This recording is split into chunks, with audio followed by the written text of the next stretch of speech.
você observa o seguinte, que esse nosso querido irmão Tiago, ele não sabe nem o que é o Evangelho. Ele pensa que o Evangelho é tudo o que é ensinado por Jesus e os apóstolos.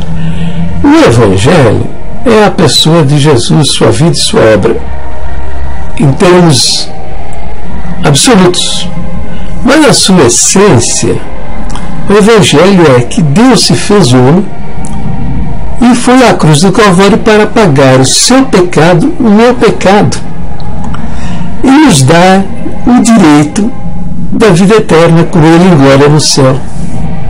Isso são as boas novas. Isso são as boas novas. Não é essa montanha de preceito, de coisas que você deve fazer e outra lista de coisas que você não deve praticar. Isso não é o Evangelho na sua essência. Isso são práticas cristãs.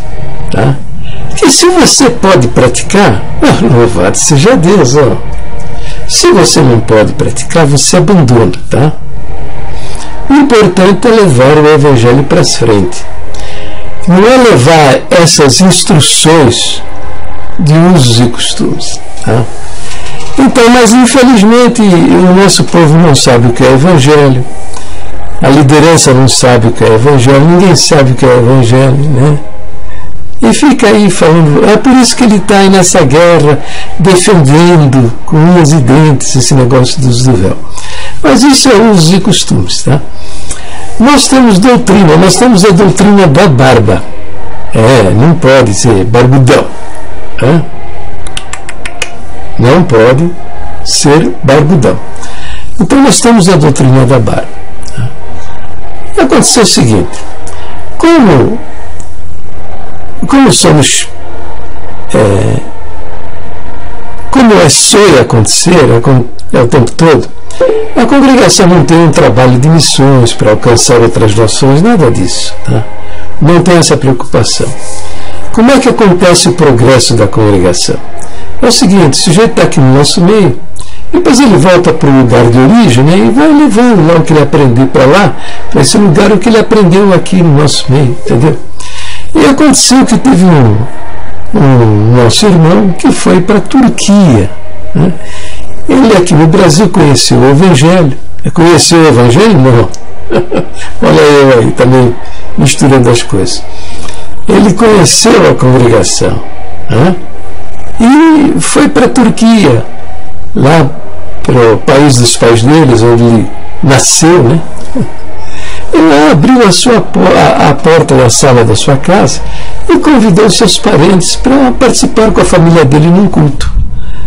E esses parentes trouxeram outros parentes, por afinidade, e depois estes outros trouxeram outros parentes e amigos, né? E formou um grande grupo de irmãos reunidos ali, todos louvando e glorificando a Deus, uma coisa linda, linda de ver. Aí ele pensou, né? Vou chamar os irmãos do Brás aqui para vir oficializar a obra aqui. Ele foi, e chamou, né? Aí chegou o ancião lá, viu todo mundo barbudão, aquela barba enorme. Não pode! Não pode, porque nós temos doutrina. Nós temos doutrina que o homem tem que ter a barba raspada.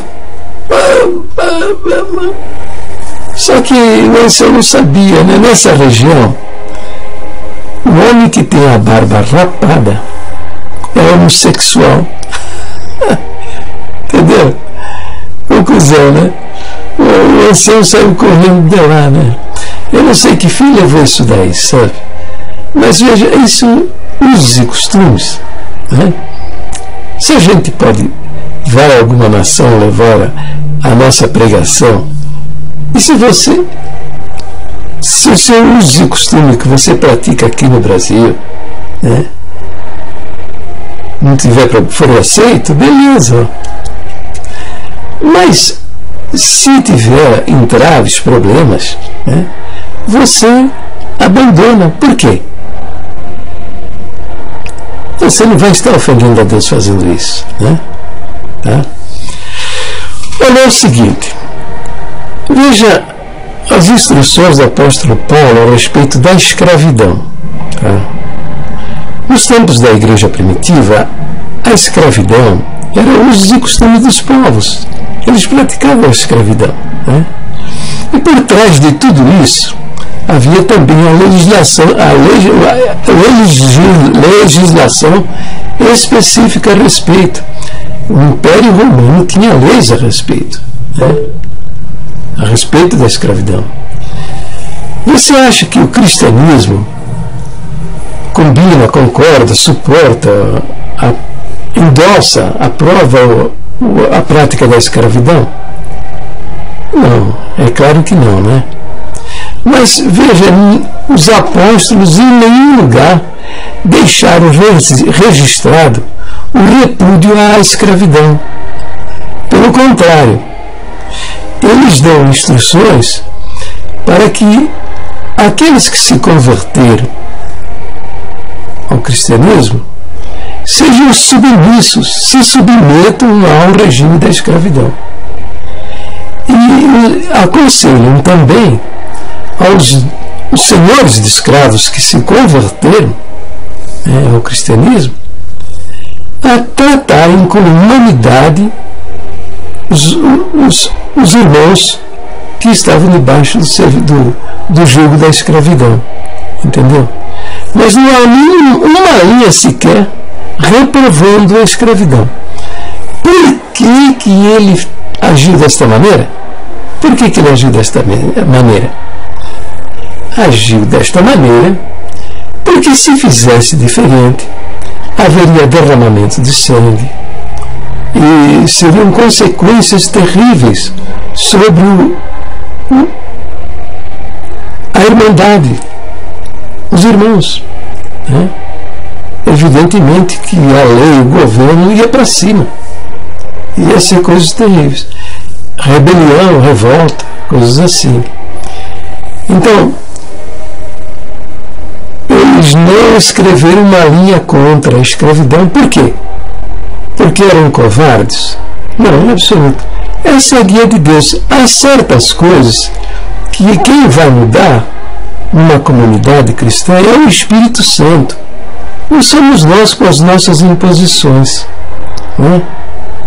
Então veja, fica mais uma informaçãozinha, além do episódio lá em Jerusalém, que a congregação lá se deu mal por causa da doutrina do chapéu, né? Humilhar os judeus aqui no Brasil, né? Por causa de estarem participando no culto com a cabeça coberta, e esses judeus humilhados dentro da nossa igreja foram expulsos, e isso acabou, a congregação acabou pagando o preço lá em Jerusalém, onde o exército, com tropas armadas, contra todos, botou tudo no chão. Então é bom parar com esse negócio de fanatismo religioso na prática de usos e costumes. Então, meus preciosos e queridos irmãos, inscreva-se no meu canal do YouTube, tá bom? Inscreva-se no meu canal do YouTube. E também, todos vocês que participam já do meu canal, se inscrevam também no canal do Dailymotion. Esse endereço que está aí, esse canal de vídeos, se inscrevam também lá, que eu estou mandando vídeos para lá também, tá? Um beijo nos vossos corações e fiquem na santa paz de Deus, sempre no precioso nome de nosso Senhor Jesus Cristo, o amado das nossas almas.